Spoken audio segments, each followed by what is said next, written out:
At medyo palubog na yung araw at gagabihin na kami ngayon. Andito sa likod si Rap-Rap, siguradong mag-overtake ito. Ayan o, sabi ko na nga ba, mag-overtake siya eh. Ayos, ayos, ingat lang tayo lagi. Napakasarap talaga mangurbada pag marami kayo. O ayan, maglalaro na yan sila sa kurbada. At napakaganda tingnan pag sabay-sabay kayo kumukurbada.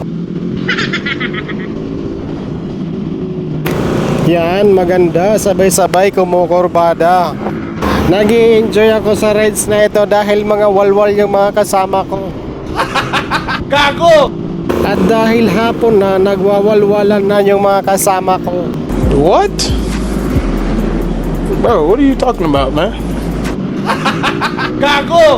Siguro nga dahil hapon na kaya mabilis magpatakbo tong mga to.